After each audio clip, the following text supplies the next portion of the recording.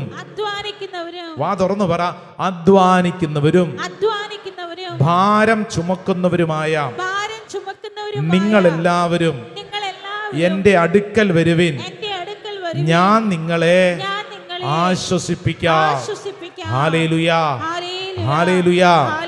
എന്നിട്ട് തുടർന്ന് പറയുന്നത് ഏറ്റു പറഞ്ഞോ, ഞാൻ ശാന്തശീലനും വിനീത ഹൃദയനുമാകയാൽ എന്റെ നുകം വഹിക്കുകയും എന്നിൽ നിന്ന് പഠിക്കുകയും ചെയ്യുവിൻ, അപ്പോൾ നിങ്ങൾക്ക് ആശ്വാസം ലഭിക്കും.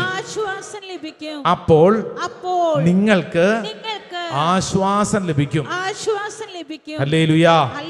വലതുകരം നന്നായിട്ടൊന്ന് ഉയർത്തി പറഞ്ഞ ഹല്ലേലൂയാ, ഹല്ലേലൂയാ, ഹല്ലേലൂയാ.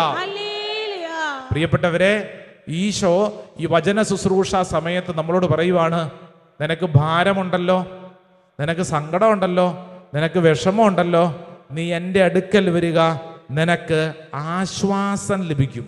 എന്ത് കിട്ടും? പറഞ്ഞേ, ആശ്വാസം. നിനക്ക് ആശ്വാസം കിട്ടും. സ്വരമുയർത്തി പറ hallelujah, hallelujah. Come to me. കേട്ടോ, നീ എൻ്റെ അടുക്കൽ വരണം. Come to me all you that are weary and carrying heavy burdens, and I will give you rest. I will give you rest. എന്ത് തരും? റെസ്റ്റ് തരും, ആശ്വാസം തരും, വിശ്രമം നിനക്ക് നൽകും. പ്രൈസ് ദി ലോർഡ്, ഹല്ലേലൂയാ. അധ്വാനിക്കുന്നവരെ, എന്തോന്ന് വിളി കേക്ക്? അധ്വാനം ഉണ്ടോ? അതേ ഉള്ളൂ. ഭാരം വഹിക്കുന്നവരെ, കേൾക്കാനില്ലല്ലോ. പറഞ്ഞേ, ആരെങ്കിലും വിളിക്കുമ്പോൾ എന്താ പറയണ്ടേ? വീട്ടിൽ വിളിക്കുമ്പോൾ എന്താ പറയണേ? എന്തോന്ന് കേൾക്കണം അല്ലേ? ഭാരം വഹിക്കുന്നവരെ, കേൾക്കാനില്ല. ഭാരം വഹിക്കുന്നവരെ, അധ്വാനിക്കുന്നവരെ, വചനം പറയുന്നു, നിങ്ങൾ എൻ്റെ അടുക്കൽ വരണം. എന്ത് കിട്ടും? പറ. ആശ്വാസം, റെസ്റ്റ്. ആശ്വാസം കിട്ടുമെന്ന്. ആശ്വാസം, ആശ്വാസം കിട്ടും. Price the Lord. വേറെ ഒന്നുമല്ല. എന്ത് കിട്ടും? ആശ്വാസം. നമുക്ക് എന്നതാ വേണ്ടത്? ആശ്വാസം. നമുക്ക് വേണ്ടത് ഒറ്റ കാര്യമേ ഉള്ളൂ, ആശ്വാസം. വചനം പറയുന്നത്, അധ്വാനിക്കുന്നവരും ഭാരം വഹിക്കുന്നവരുമായ നിങ്ങളെല്ലാവരും എൻ്റെ അടുക്കൽ വരുവിൻ, ഞാൻ നിങ്ങൾക്ക് ആശ്വാസം നൽകും. Praise the Lord. Hallelujah, hallelujah, hallelujah. ഒരു മാസത്തിന് മുമ്പ് ഇവിടെ ഒരു സഹോദരി പ്രാർത്ഥിക്കാൻ വന്നപ്പോൾ ആ സഹോദരി എന്നോട് പറഞ്ഞൊരു കാര്യം, അച്ഛൻ എന്നെ ഇവിടെ ഈ ശുശ്രൂഷയ്ക്ക് പലതവണ കണ്ടിട്ടുണ്ടാവും. അപ്പം അച്ഛൻ്റെ മനസ്സിലൊരു ചോദ്യം ഉണ്ടാവും, ഞാൻ എന്തിനാണ് ഇവിടെ വരുന്നതെന്ന്. ഞാൻ പറഞ്ഞു, ശരിയാണ്, എൻ്റെ ഉള്ളിൽ നാളുകളായിട്ട് ഇത് ചോദിക്കണമെന്ന് കരുതിയതാണ് ചേച്ചി. മിക്കവാറും ദിവസങ്ങളിൽ ഇവിടെ വന്ന് പ്രാർത്ഥിക്കുന്നുണ്ടല്ലോ, എന്തിനാ വരുന്നത്? അച്ഛാ, വേറെ ഒന്നിനുമല്ല, ആശ്വാസം കിട്ടാനാണ് വരുന്നത്. എന്ത് കിട്ടാൻ? ആശ്വാസം കിട്ടാനാണ്. എന്നിട്ട് ഈ സ്ത്രീ പറഞ്ഞതാണ്, അച്ഛാ, എൻ്റെ ജീവിത അനുഭവം വളരെ സങ്കടം നിറഞ്ഞതാണ്. ഞാൻ വിചാരിച്ചതുപോലെ, സ്വപ്നം കണ്ടതുപോലെ ഒരു വിവാഹ ജീവിതമല്ല. എനിക്ക് 2 കുട്ടികളുണ്ട്. അച്ഛാ, എൻ്റെ ജീവിത പങ്കാളി എൻ്റെ സ്വപ്നങ്ങൾക്ക് നേർവിപരീതം. ഞാൻ വല്ലാണ്ട് ഞെരുങ്ങുന്നുണ്ട്, വിഷമിക്കുന്നുണ്ട്, ഭാരപ്പെടുന്നുണ്ട്. അച്ഛാ, ഞാൻ വല്ലാണ്ട് കഷ്ടപ്പെടുകയാണ്. എന്നിട്ട് ചില കഷ്ടതകളൊക്കെ പറഞ്ഞത് കേട്ടപ്പോൾ നമ്മുടെ മനസ്സിൽ വല്ലാത്ത ഭാരം. മക്കൾ വളർന്നുകൊണ്ടിരിക്കുക, കോളേജ് പഠനത്തിലോട്ടൊക്കെ എത്തിയച്ചാ, പക്ഷേ താളം തെറ്റിക്കൊണ്ടിരിക്കുന്ന അവസ്ഥ വീട്ടിലുണ്ട്. പുറത്തു പറയാൻ പറ്റാത്ത വണ്ണം വല്ലാത്ത ഭാരം. ഞാൻ ഈ പോട്ടാശ്രമത്തിൽ ശുശ്രൂഷയിൽ പങ്കെടുക്കുന്ന എന്തിനെന്നറിയോ അച്ഛാ? ഇതാണ് എൻ്റെ ആശ്വാസം. Price the Lord, hallelujah. എന്നിട്ട് ആ സ്ത്രീ പറഞ്ഞു, അച്ഛാ, ഞാൻ ഈ ഭാരവും പിടിച്ച് ചാലക്കുടി ബസ് സ്റ്റാൻഡിൽ വന്നിറങ്ങി. അവിടുന്ന് എങ്ങനെയെങ്കിലും ഞാൻ ഇവിടെ എത്തി. ഈ പോട്ടാശ്രമത്തിൽ വന്നിരുന്ന് ശുശ്രൂഷയിലൊക്കെ പങ്കെടുത്ത് പോകുമ്പോൾ വല്ലാത്ത ഒരു ആശ്വാസം. എന്താണ് ആശ്വാസം? ഇതൊരു സ്ത്രീയുടെ മാത്രം അനുഭവമല്ല, മറിച്ച് ഇവിടെ ഇരിക്കുന്ന ഓൺലൈൻ ശുശ്രൂഷയിൽ പങ്കെടുക്കുന്ന അനേകായിരങ്ങളുടെ അവസ്ഥയാണ്. വലിയ ഒരു ആശ്വാസം. Price the Lord. അപ്പൊ ഇന്ന് ഈ ശുശ്രൂഷ സമയത്ത് ദൈവത്തിന്റെ ആത്മാവ് നിന്നെ ക്ഷണിക്കുന്നത്, നിന്നെ വിളിക്കുന്നത് എന്തിനെന്നറിയോ? നിനക്ക് ഭാരം ഇറക്കി വയ്ക്കാൻ, സ്വസ്ഥത ലഭിക്കാൻ, ആശ്വാസം കിട്ടാനുള്ള ഒരു വഴി തുറന്നു തരികയാണ്. ആശ്വാസം വേണോ? പറയൂ. വേണമെങ്കിൽ എന്ത് ചെയ്യണമെന്നറിയോ? നിന്റെ ഭാരം, നിന്റെ ജീവിതത്തിലെ ബുദ്ധിമുട്ട്, അധ്വാനം നീ ഇതാ ഈ അൾത്താരയിൽ ഇറക്കി വെക്കണം. സ്വരമുയർത്തി പറ ഹല്ലേലൂയാ. സങ്കീർത്തനം 55 വചനം 22. Book of Psalm chapter 55 verse 22. അറിയാമായിരിക്കും. വചനം കേട്ടോളൂ, ഉച്ചത്തിൽ ഏറ്റു പറഞ്ഞോണം. അഭിഷേകത്തിന്റെ വചനമാണ്. സങ്കീർത്തനം 55 വചനം 22. വായിച്ചേ. നിന്റെ ഭാരം കർത്താവിനെ ഏൽപ്പിക്കുക. കണ്ടോ? നിന്റെ ഭാരം ആരെ ഏൽപ്പിക്കണം? ഒച്ചത്തി പറയേച്ചി. ഭർത്താവിനെ അല്ല. ആ ഭാരം ഭർത്താവിനെ ഏൽപ്പിച്ചിട്ട് ഒരു കാര്യമില്ല. അയാൾക്കൊന്നും ചെയ്യാൻ പറ്റിയല്ല. കുറെ നാളായല്ലോ പുറകെ നടക്കുന്ന, ഒരു രക്ഷയില്ല. ആരെ ഏൽപ്പിക്കണം? കർത്താവിനെ ഏൽപ്പിക്കണം. ഭർത്താവിനെ അല്ല, കർത്താവിനെ. നിന്റെ ഭാരം കർത്താവിനെ ഏൽപ്പിക്കണം. Price the Lord. അടുത്തിരിക്കുന്ന ആളോട് പറഞ്ഞു കൊടുക്കും, നിന്റെ ഭാരം കർത്താവിനെ ഏൽപ്പിക്കണം.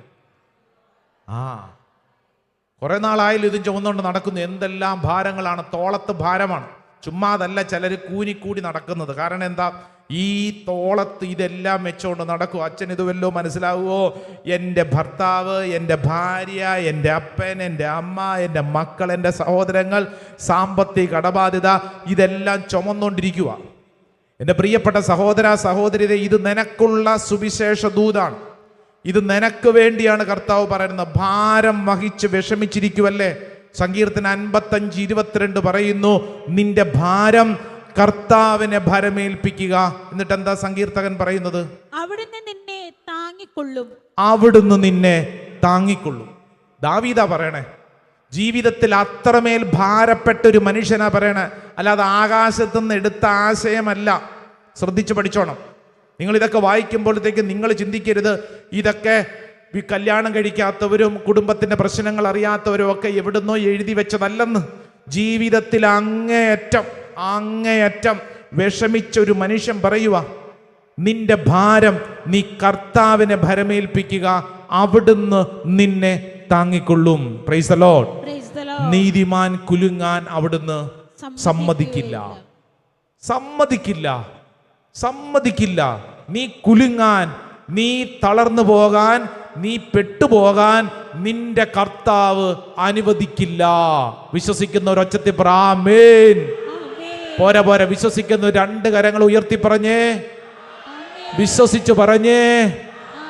അത് സംഭവിക്കണമെന്ന്, അത് ഏറ്റെടുക്കണം. കരങ്ങൾ കൂപ്പി ചേർന്ന് ആരാധനയുടെ ഗീതം പാടുമ്പോൾ നമ്മുടെ ഏറ്റവും വലിയ ആഗ്രഹവും അത് തന്നെയാണ്. കർത്താവേ, ഞങ്ങളിപ്പോൾ പങ്കുവച്ച ഈ വചനം ഞങ്ങളുടെ ജീവിതത്തിൽ അത് സംഭവിക്കട്ടെ. പരിശുദ്ധ പരമ ദിവ്യകാരുണ്യമേ,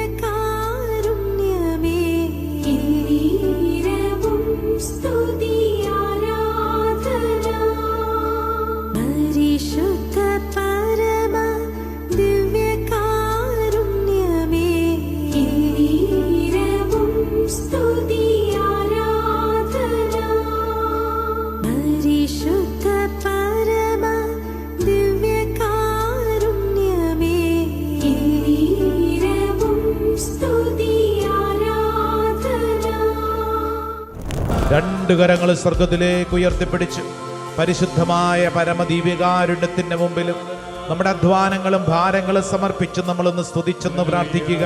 നിന്റെ ജീവിതത്തിന്റെ ഇന്നോളമുള്ള അവസ്ഥകൾ കർത്താവ് ഇടപെടട്ടെ. ഒരു പുതിയ അഭിഷേകം കർത്താവ് നൽകട്ടെ. കർത്താവ് വലിയൊരു ആശ്വാസം നൽകട്ടെ. നിന്റെ ജീവിതത്തിൽ കർത്താവ് ഇടപെടുന്ന സമയം കണ്ണുനീരോടെ പ്രാർത്ഥിക്കുക. ഈശോയെ എന്ന് വിളിച്ച് പ്രാർത്ഥിക്കുക. യേശുവേ എന്ന് വിളിച്ച് പ്രാർത്ഥിക്കുക. ഒരു പുതിയ അഭിഷേകം നിന്റെ മേൽ ചൊരിയപ്പെടട്ടെ. എല്ലാ തടസ്സങ്ങളും കർത്താവ് എടുത്തു മാറ്റട്ടെ. പ്രാർത്ഥിക്കുന്ന ഓരോരുത്തരുടെ മേൽ കർത്താവിന്റെ ഒരു പുതിയ കൃപ നിറയുന്നു. സ്തുതിച്ച് പ്രാർത്ഥിക്കുന്നു. Hallelujah, hallelujah, hallelujah. യേശുവേ ആരാധന, ആരാധന, ആരാധന, ആരാധന, ആരാധന, ആരാധന, ആരാധന, ആരാധന, ആരാധന, ആരാധന, ആരാധന, ആരാധന, ആരാധന, ആരാധന. യേശുവേ നന്ദി. കൈകൾ കൂപ്പി കണ്ണുകളടച്ച് മത്തായിയുടെ സുവിശേഷം 11-ാം അധ്യായം 28-ഉം 29-ഉം. അധ്വാനിക്കുന്നവരും ഭാരം വഹിക്കുന്നവരുമായ നിങ്ങളെല്ലാവരും എൻ്റെ അടുക്കൽ വരുവിൻ, ഞാൻ നിങ്ങളെ ആശ്വസിപ്പിക്കാം. ഞാൻ ശാന്തശീലനും വിനീതഹൃദയനുമാകയാൽ എൻ്റെ നുകം വഹിക്കുകയും എന്നിൽ നിന്ന് പഠിക്കുകയും ചെയ്യുവിൻ, അപ്പോൾ നിങ്ങൾക്ക് ആശ്വാസം ലഭിക്കും. ഈ ശുശ്രൂഷ സമയം കർത്താവ് നിന്നെ ക്ഷണിക്കുകയാണ്. ഇന്ന് നീ കടന്നു പോകുന്ന അവസ്ഥ അതെന്താണോ അത് ഈ അൾത്താരയിൽ സമർപ്പിക്കുക.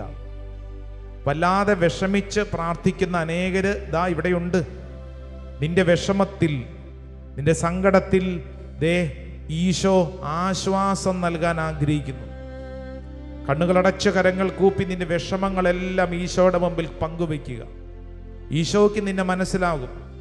ഒരുപക്ഷെ ഒത്തിരി സ്വപ്നങ്ങളോടുകൂടെ കുടുംബജീവിതത്തിൽ പ്രവേശിച്ച് താളം തെറ്റിയ അവസ്ഥയിൽ കണ്ണുനീരോടെ പ്രാർത്ഥിക്കുന്നവരുണ്ട്. പ്രതീക്ഷിച്ചതുപോലെ ഒന്നും കാര്യങ്ങൾ നീങ്ങിയില്ല. ജീവിതത്തിൽ വല്ലാത്ത ഭാരം. ഈ അധ്വാനം നിന്റെ ഭാരവും നീ ചുമന്നുകൊണ്ട് നീ ക്ഷീണിക്കരുത്.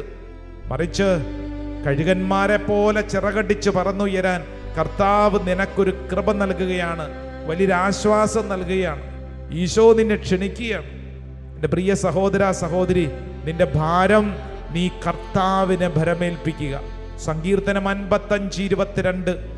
നിന്റെ ഭാരം കർത്താവിനെ ഭരമേൽപ്പിക്കുക, അവിടുന്ന് നിന്നെ താങ്ങിക്കൊള്ളും. മകളെ ഓർത്തും മകനെ ഓർത്തും ഭാരപ്പെടുന്ന മാതാപിതാക്കളെ ആ ഭാരം ഈശോയ്ക്ക് കൊടുത്ത് പ്രാർത്ഥിക്കുക. വലിയ വിഷമത്തിൽ പ്രാർത്ഥിക്കുന്ന ചിലരൊക്കെയുണ്ട്. വളരെ വലിയ വിഷമം. വീട്ടിൽ നടന്ന ചില കാര്യങ്ങൾ പുറത്തു പറയാൻ പറ്റാത്ത വണ്ണം അത്രമേൽ ലജ്ജ കൊണ്ട് ഭാരപ്പെട്ട് പ്രാർത്ഥിക്കുന്നവരുണ്ട്. നീ ഇപ്പോൾ എവിടെയാണെങ്കിലും ഓൺലൈൻ ശുശ്രൂഷയിൽ പങ്കെടുക്കുന്ന സഹോദരി, ഇത് സഹോദരിക്കുള്ളൊരു സന്ദേശമാണ്.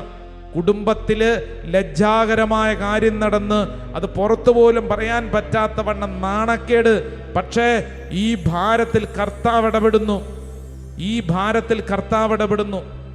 വളരെ കൺഫ്യൂഷൻ, സംശയിച്ച് വിഷമിച്ച് പ്രാർത്ഥിക്കുന്നവരൊക്കെയുണ്ട്. ഒരു തീരുമാനം എടുക്കാൻ പറ്റുന്നില്ല, വളരെ വിഷമം. കർത്താവ് നിന്നിൽ ഇടപെടുന്നു. കർത്താവ് നിന്നിൽ ഇടപെടുന്നു, നിനക്ക് ആശ്വാസം നൽകുന്നു. Come to me all you that are weary and are carry heavy burdens, come to me, I will give you rest.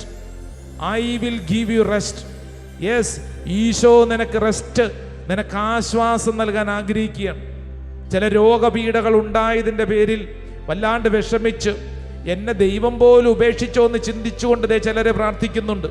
കർത്താവ് നിന്നോടാ പറയണം, നീ വിഷമിക്കേണ്ട. You come to me.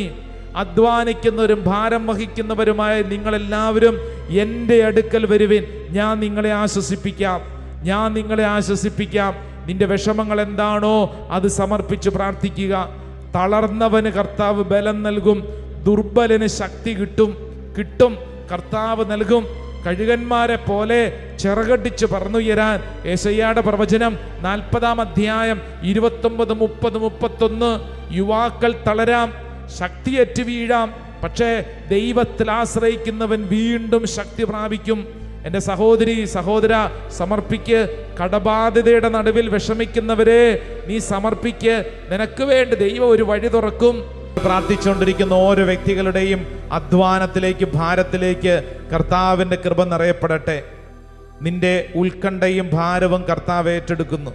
Mathai സുവിശേഷം 11:28 അധ്വാനിക്കുന്നവരും ഭാരം വഹിക്കുന്നവരുമായ നിങ്ങളെല്ലാവരും എൻ്റെ പക്കൽ വരുവിൻ, ഞാൻ നിങ്ങളെ ആശ്വസിപ്പിക്കാം. കർത്താവേ, ഈ വചനത്തിൻ്റെ ശക്തി ഇപ്പോൾ പ്രാർത്ഥിച്ചുകൊണ്ടിരിക്കുന്ന ഓരോ വ്യക്തിയിലേക്ക് നിറയട്ടെ.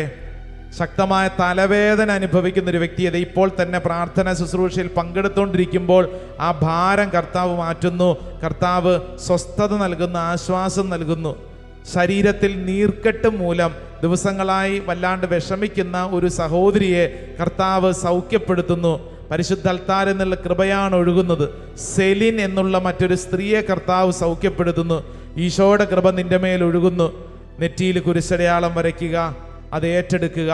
പ്രാർത്ഥിക്കുന്ന ഓരോരുത്തരും എന്ത് ഭാരമാണോ, എന്ത് അധ്വാനമാണോ, ദുഃഖമാണോ നിന്നെ വിഷമിപ്പിക്കുന്നത്, ആ വിഷയത്തിൽ എൻ്റെ ഈശോ എനിക്ക് ആശ്വാസം നൽകുന്നു എന്ന് വിശ്വസിച്ച് മുട്ടുകുത്തുക.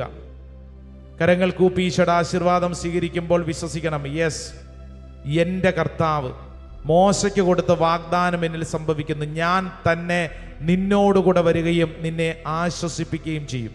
കർത്താവെ, അങ്ങ് തന്നെ മോശയോടുകൂടെ എന്നതുപോലെ എൻ്റെ മേലും വന്ന് എനിക്ക് ആശ്വാസം നൽകുന്നു.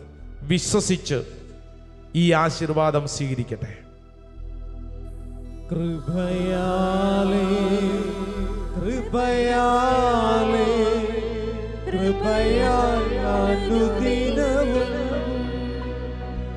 കൃപയാലേ കൃപയാലേ കൃപയാൽ അനുദിനവും കൃപയാലേ കൃപയാലേ കൃപയാൽ അനുദിനവും കൃപയാലേ കൃപയാലേ കൃപയാൽ അനുദിനവും